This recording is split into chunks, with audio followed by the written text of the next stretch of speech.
जय सद्गुरुदेव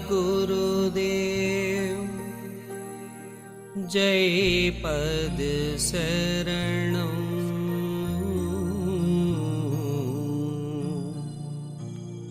श्री यशरूप चरणं शरणं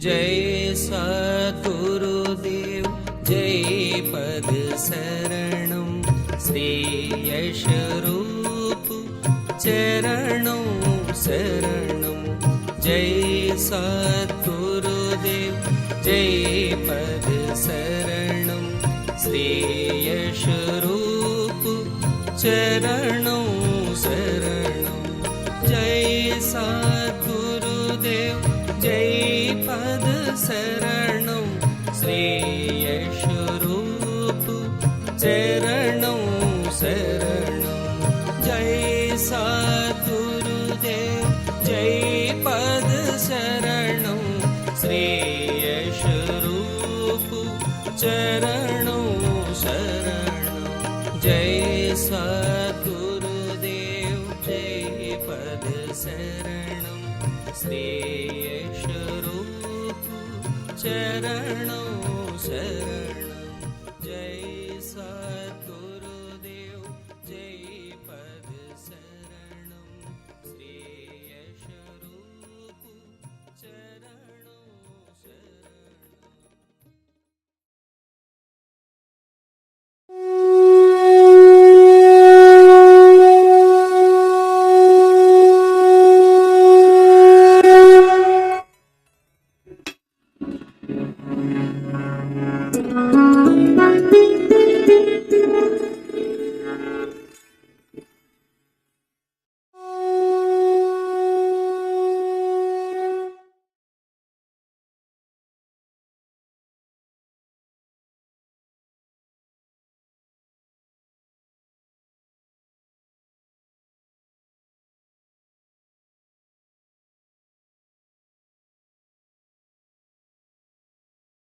ब्रिजेश ब्रिजेश हैं क्या?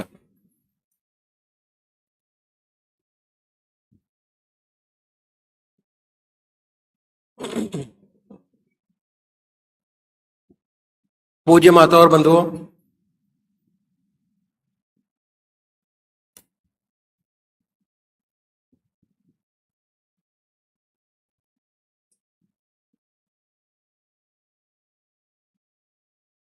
अभी एक भजन होगा।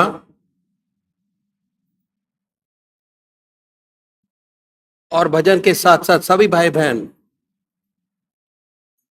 अपने अपने इष्ट का ध्यान करेंगे, जिसको जो मानता है। जिसको जो मानता है उन्हीं की आराधना करेंगे। इष्ट का मतलब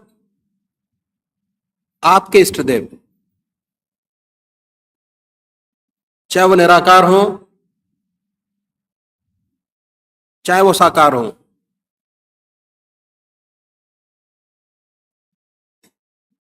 अगर देखा जाए तो भक्त दो प्रकार के, एक साकार पुजारी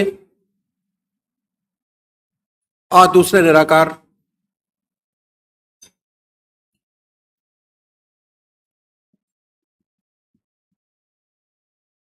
साकार पुजारी क्या करें? सबसे पहले यह निश्चित कीजिए कि परमात्मा की कौन सी मूर्त, कौन सी सूरत, कौन सी शक्ल,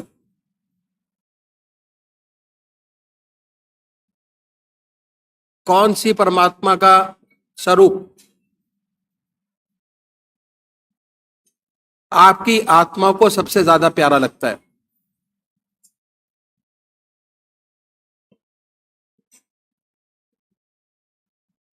जिसका रह रह के ख्याल आता है आपको,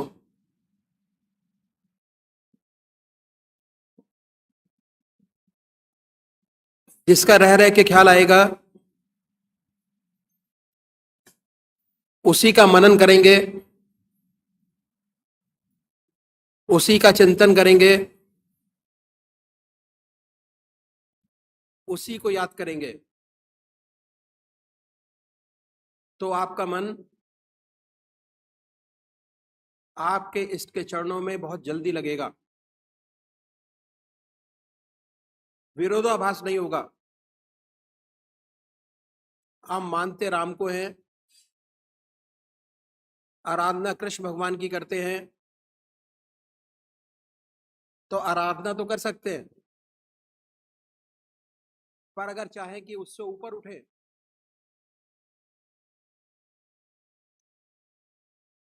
ध्यान की असली स्थिति, असली आनंद आपको प्राप्त हो जीवन का, वो जब ही प्राप्त हो पाएगा जब आप खूब अच्छी तरीके से उसमें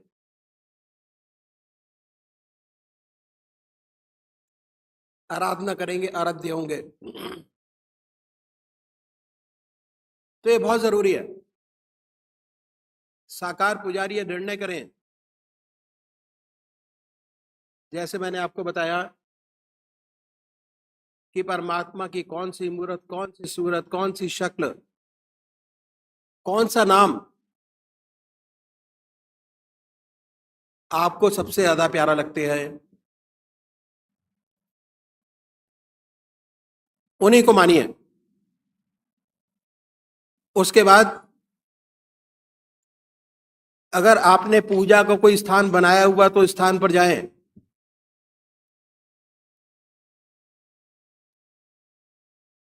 बड़े प्यार से उस स्थान पर बैठिए, आसन लगाइए, सुख आसन से बैठें,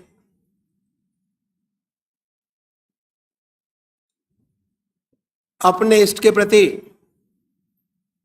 जो आपके भाव हैं उनको मन ही मन प्रकट करिए। उसके बाद अगर कोई भजन आपको आता है तो भजन को गाएं,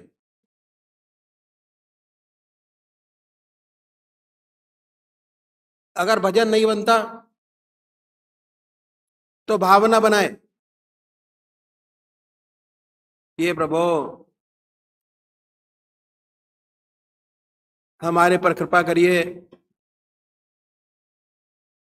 जो हमारी जिंदगी की प्रॉब्लम्स हैं वो समाप्त हों, वो कम हो। अपने मन को अपने इष्ट देव के प्रति अर्पित करिए। उसके बाद धूप दीप जलाएं,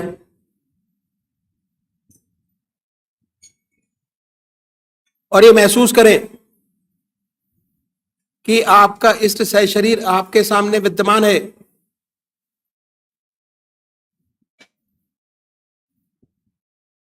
बड़ी बड़ी आंखें हैं, गोल चेहरा है, चटाएं हैं, सर्पों की माला है। जो आपको अपने इष्टदेव की मूर्त सबसे ज्यादा अच्छी लगती है, जिसको बड़े आराम से आप चित्रित कर सकते हैं अपने सामने बनाएं, बड़े प्यार से, बड़े प्रेम से, बड़े आनंद में अपने इष्ट देव के चित्रण को देखिए अपने सामने। और जब वो चित्र सामने स्पष्ट हो जाए,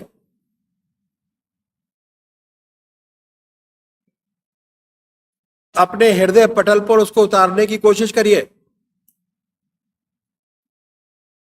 दिल की हर धड़कन पर आपका जो मंत्र है उसको सुनने की कोशिश कीजिए। और जब तक ऐसा ना हो तब तक जिह्वा से बड़े आराम से अपने इष्ट देव के नाम को ले सकते हैं, बड़े प्यार से, राम, बड़े प्यार से ओम, ये महसूस करें कि दिल से निकल रहा है और हम उसको सुन रहे हैं। दूसरे वो भाई हैं जो निराकार भगवान के उपासक हैं, परमात्मा की मूर्ति को नहीं मानते। कहते हैं परमात्मा तो कण कण में व्याप्त है, हर जगह है। वो क्या करें? बड़े प्यार से बैठिए, आनंद में बैठिए, धूप दीप जलाएं और ये महसूस करें कि उनके हृदय से जो उनका सबसे प्यारा नाम है ओम, अल्लाह, वाहेगुरु, निकल रहा है और वो उसको सुन रहे हैं। और जब तक ऐसा ना हो, बड़े प्यार से उस पवित्र नाम को आप जिह्वा से ले सकते हैं। ये दो तरीके बताए हमारे बुजुर्गों ने परमात्मा को याद करने के। जो भी जैसे अपने इष्ट देव को याद करे,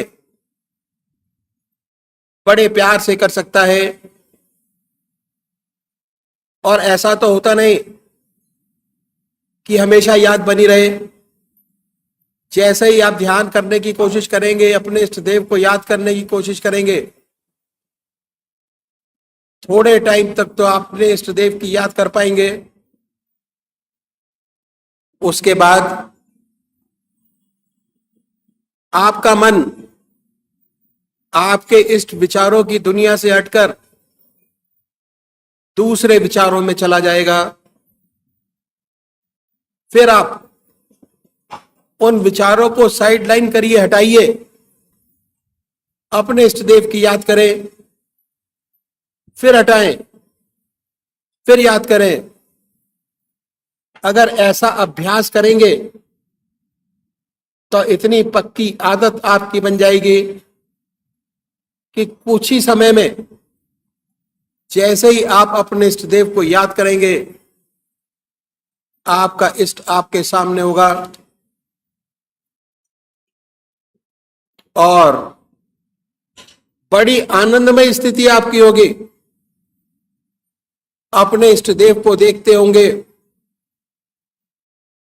बड़ी सुंदर स्थिति होगी।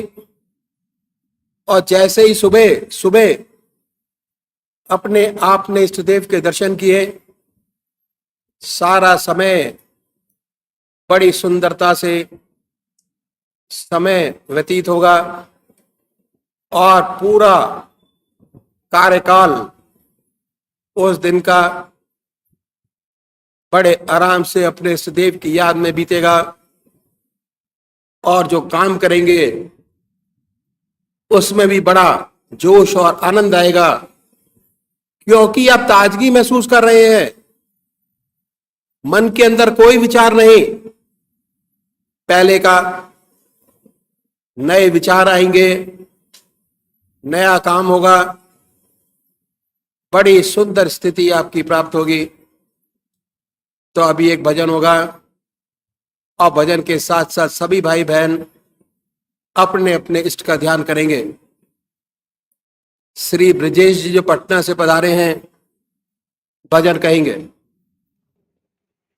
मेरे मन मंदिर में, मेरे मन मंदिर में, हे प्रभु जी मन मंदिर में, हे प्रभु जी जगमग ज्योत जगाओ, जगमग ज्योत जगाओ, जगमग ज्योत जगाओ।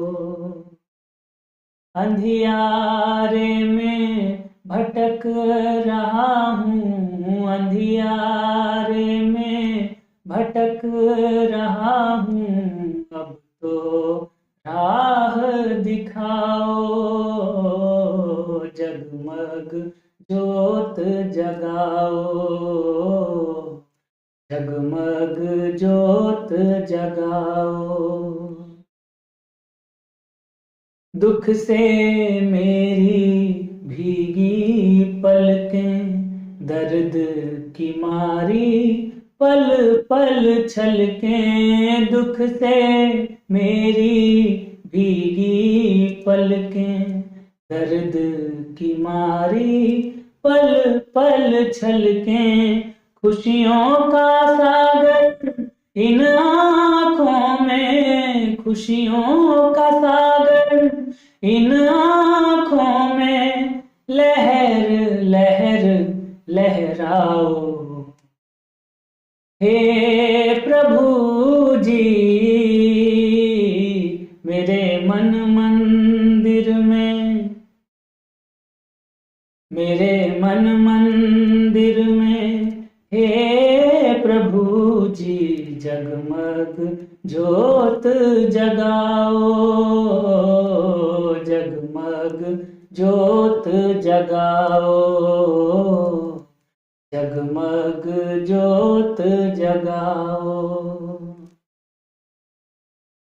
देख रहा नित अजब तमाशा, पल में आशा बने निराशा।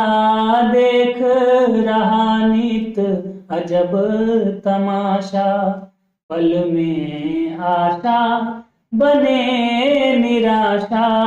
ऐसी आँख मिचौली से अब, ऐसी आँख मिचौली से अब मुझको मत बहलाओ। हे प्रभु जी, मेरे मन मंदिर में, मेरे मन मंदिर में, हे प्रभु जी जगमग ज्योत जगाओ, जगमग ज्योत जगाओ, जगमग ज्योत जगाओ। ऐसा वर दो, ऐसा कर दो, प्यार का रस हृदय में भर दो। ऐसा वर दो, ऐसा कर दो, प्यार का रस हृदय में भर दो। तन मन का सब दुख मिट जाए, तन मन का सब दुख मिट जाए, ऐसा गीत सुनाओ। हे प्रभु जी, मेरे मन मंदिर में,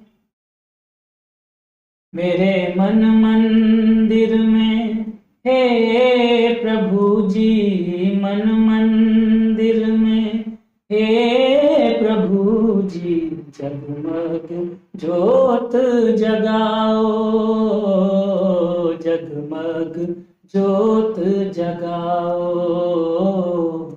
जगमग ज्योत जगाओ। अंधियारे में भटक रहा हूँ, अंधियारे में भटक रहा हूँ। अब तो राह दिखाओ, जगमग ज्योत जगाओ, जगमग ज्योत जगाओ। मेरे मन मंदिर में, हे प्रभु जी मन मंदिर में, हे प्रभु जी जगमग ज्योत जगाओ, जगमग ज्योत जगाओ, जगमग ज्योत जगाओ।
जय सद्गुरुदेव जय पदचरणम। यशरूप सुधा, जुलाई 2000। संरक्षक का संदेश। स नहम पावक दी दिवो अग्निम देवा इहा वह उपयज्ञम हविश्च नः। हे अपने सामर्थ्य से प्रकाशवान पवित्र करने तथा सब पदार्थों को प्राप्त कराने वाले जगदीश्वर, आप हम लोगों के सुख के लिए इस संसार में विद्वानों को प्राप्त करता है। वह हमारे उक्त 3 प्रकार के यज्ञ और देने लेने योग्य पदार्थों को हमारे समीप प्राप्त कीजिए।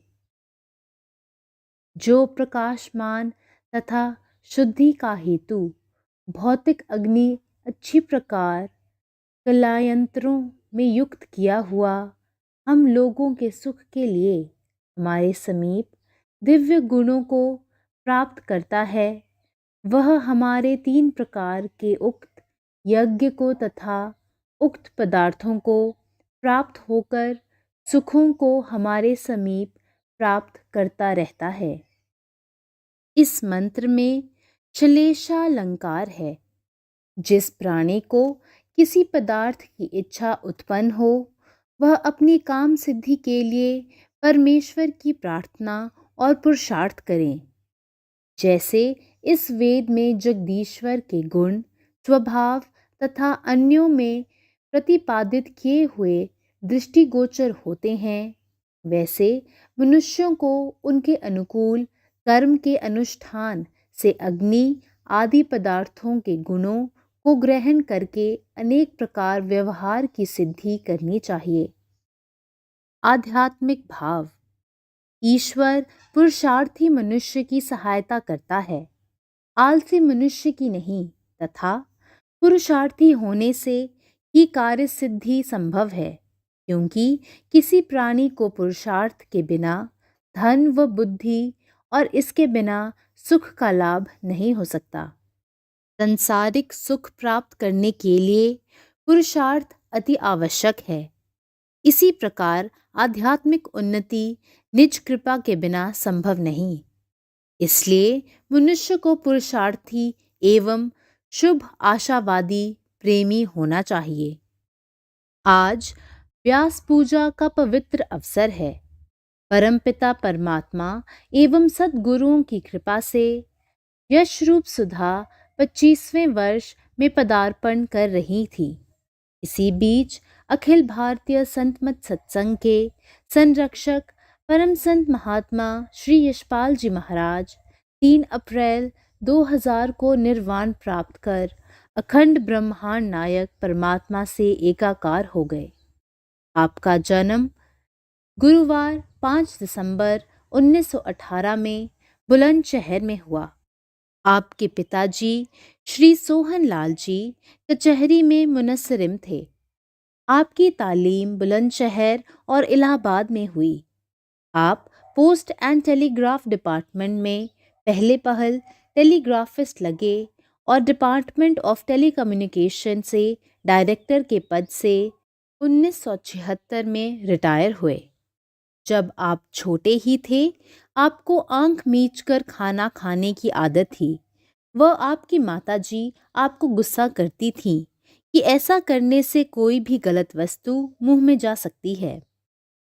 आपने अपने चाचा जी श्री मोहन लाल जी पेशकार जी के साथ परम पूज्य दद्दा जी महाराज का प्रथम दर्शन किया व दशहरे के दिन 12/10/1948 में परम पूज्य दद्दा जी महाराज से उपदेश भी लिया।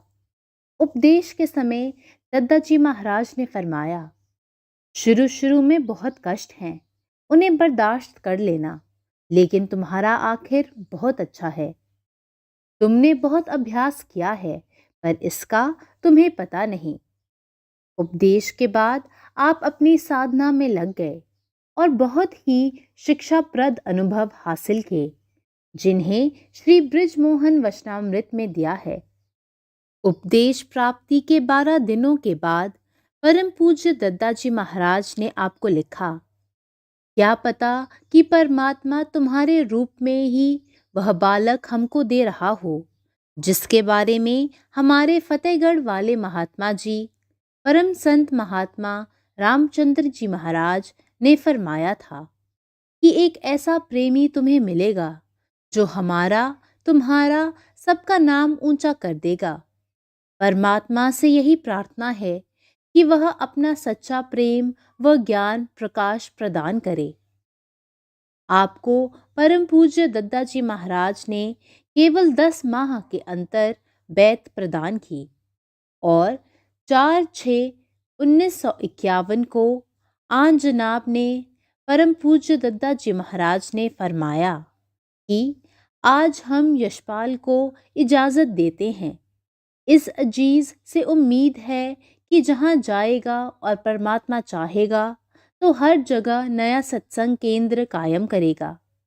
मालिक ने चाहा तो अजीज की तवज्जह में वह कशिश और प्रेम की चाशनी भर दी है कि जिसके संपर्क में आए कठोर से कठोर हृदय में प्रभु प्रेम की लहर पैदा हो जाएगी। परमात्मा चाहेगा तो अजीज से मिशन को काफ़ी तरक्की मिलेगी। ईश्वर मालिक है। और माता जी के विषय में कहा, आप इन्हें क्या समझते हैं? बड़ी बड़ी मंजिलें जो अच्छे अच्छे योगियों को दुर्लभ हैं, इन्होंने पार कर ली हैं। पूर्ण ब्रह्म ज्ञानी है पर जुबान नहीं है। परम पूज्य दद्दा जी ने 17 जनवरी 1955 को बंबई में निर्वाण प्राप्त किया। समाधि लेने के पश्चात ऐसा महसूस होने लगा कि आगे क्या होगा। पूज्य भाई साहब जी अपनी धुन में मस्त लगे रहते थे। एक रात आपने 2 बजे ऐसा महसूस किया कि दद्दा जी महाराज सशरीर आए और बहुत नाराजगी से आपने कहा कि तू मेरा काम नहीं करेगा। और उसी समय से आपको विश्वास हो गया कि वह मौजूद हैं और सत्संग का कार्य शुरू हुआ। पहला भंडारा सन 1958 में रामनवमी के दिन हुआ और यह भंडारा पहले प्रेसिडेंट एस्टेट में होता था। आपने अपने गुरुदेव परम संत महात्मा श्री बृजमोहन लाल जी महाराज की प्रेरणा से सन 1969 में संस्था को अखिल भारतीय संत मत सत्संग के नाम से रजिस्टर्ड कराया और 1970 में आश्रम के लिए अनंगपुर में स्थान लिया और तभी से भंडारा इस स्थान पर होता चला आ रहा है। आपने अपने बुजुर्गों का नाम केवल भारत के कोने कोने में ही नहीं पहुंचाया, अपितु विदेशों में भी रोशन किया। आप अक्सर फरमाते थे कि हम तो लकीर के फकीर हैं। जो विद्या हमारे सद्गुरुदेव जी ने दी उसका प्रचार जस से तस रूप से आगे बढ़ा दिया। साथ साथ यह भी फरमाते थे कि मैं तो मिट्टी का माधो हूँ। जो कुछ आज है इसके गुरुदेव परम संत महात्मा श्री बृजमोहन लाल जी महाराज का है। आपने न केवल गृहस्थ में रहते हुए साधुकों की आत्मिक सेवा की, बल्कि आपके पास साधु संत महात्मा भी अपनी अपनी साधन विधि से संबंधित प्रश्नों को लेकर आते व संतुष्ट होकर चले जाते और अपने आप को धन्य समझते। न केवल गृहस्थियों ने आपके बताए साधन विधि को अपनाया, वरन संतों व महात्माओं ने भी उपदेश लिया। मथुरा में एक सत्संग के अवसर पर 2 साधु संत महात्मा आपका प्रवचन सुन व ध्यान कर मुग्ध हो गए व आपकी पूजा अर्चना की और कहा कि आज हम धन्य हो गए। जिस रास्ते पर चल रहे थे, एक मुकाम पर रुके हुए थे। आपके मार्गदर्शन से रास्ता साफ हो गया। आपने उसके बाद कहा कि यह सब इसके गुरुदेव का है, इसका कुछ नहीं, उन्हीं की कृपा है। हम धन्य हो गए कि आपका हमारे सद्गुरुदेव की कृपा से रास्ता खुल गया। आप जो बात कहते थे अपने ऊपर प्रयोग की हुई होती थी। आप अपने ऊपर ट्रायल करके और लोगों को करने के लिए बताते थे। आपको संत कबीर दास जी का निम्नलिखित पद बहुत अच्छा लगता था और आपने इसे अपने जीवन में पूर्ण रूपेण उतार रखा था। साधो सहज समाधि भली, गुरु प्रताप जा दिन से जागी, निश दिन अधिक चली। जहाँ जहाँ डोलऊं सो परिक्रमा, जो कुछ करऊं सो सेवा। जब सोवूं तब करऊं दंडवत, पूजऊं और न देवा। कहूं सो नाम, सुनऊं सो सुमिरन, हाव पियूं सो पूजा। गिरह उजाड़ एक सम लेखऊं, भाव मिटावूं दूजा। आँख न मूंदऊं, कान न रूंधऊं, तनिक कष्ट नहीं धारूं। खुले नैन पहिचानूं हंसी हंसी, सुंदर रूप निहारूं। सबद निरंतर से मन लागा, मलिन वासना त्यागी। उठत बैठत कभऊ न छूटे, ऐसी तारी लागी। कह कबीर यह उन मनि रहनी, सो परगट करि गाई। दुख सुख से कोई परे परम पद, तेहि पद रहा समाई। यह है एक उन महान आत्मा के जीवन चरित्र की झांकी जिन पर हमें गर्व है।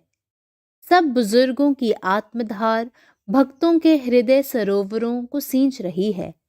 आप फरमाते थे, अखिल भारतीय संत मत सत्संग की जड़ें बहुत मजबूत हो गई हैं। यह सत्संग गुरुदेव की कृपा से संसार में सर्वत्र फैलेगा। जो भी इससे अलग होगा वह गुरुदेव की कृपा से महरूम हो जाएगा।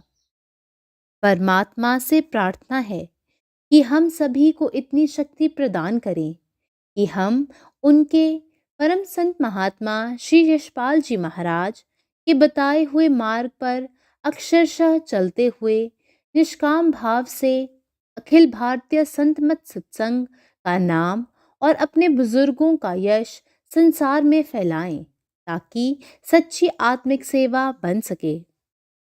My dear Satsangi brothers and sisters, we are facing the worst tragedy of our lives. It has left us all numb with sorrow. The extent of this grief is realized every time we try to imagine life without our beloved Gurudev. What can be said about Gurudev? Words are not sufficient to describe him, and each one of us in our hearts carries his remembrances which are very personal. He was Guru, Father, friend, well-wisher altogether.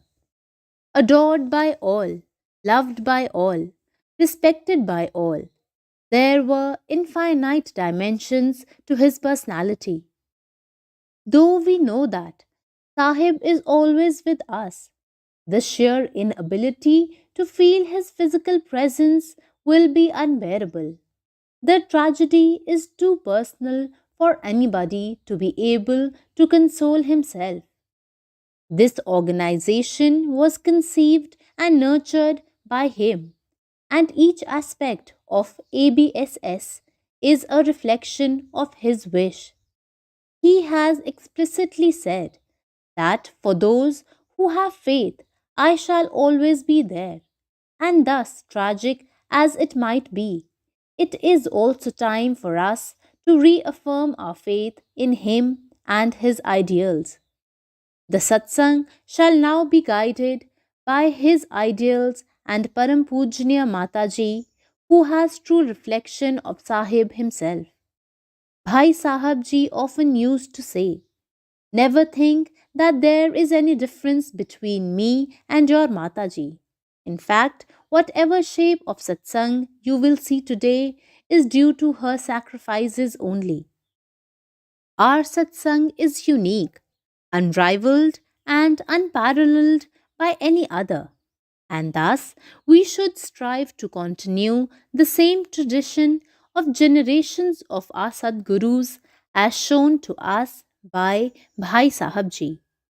By his omnipresence, he shall continue to guide all those who seek him and his path. परमात्मा तू ही है, तेरी इच्छा पूर्ण हो. ओम.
अनमोल वचन अखिल भारतीय संत मत सत्संग के संस्थापक और गृहस्थ में आनंद योग के जनक परम संत महात्मा परम पूज्य श्री यशपाल जी महाराज अर्थात परम पूज्य भाई साहब जी द्वारा प्रतिपादित इन अनमोल वचनों का पालन करना अति आवश्यक है। ये वचन हमारी गृहस्थ आध्यात्मिक साधना के लिए मूलभूत सिद्धांत हैं, जो इस प्रकार हैं। हम दुनिया की हर चीज की कीमत आंकते हैं, अपने मानव जीवन की कीमत भी जाने व परमात्मा की प्राप्ति हेतु साधना करें। मनुष्य योनि एक उपहार है, इसीलिए परमात्मा को धन्यवाद देते हुए आधा घंटा प्रातःकाल, आधा घंटा सायंकाल पूजा अवश्य करें। सत्संग, सतनाम व सद्गुरु को प्राथमिकता देते हुए इसी के आधार पर ध्यान योगाभ्यास अवश्य करें व गृहस्थ के कार्यों को परमात्मा का कार्य समझकर उसी की याद में संपन्न करें।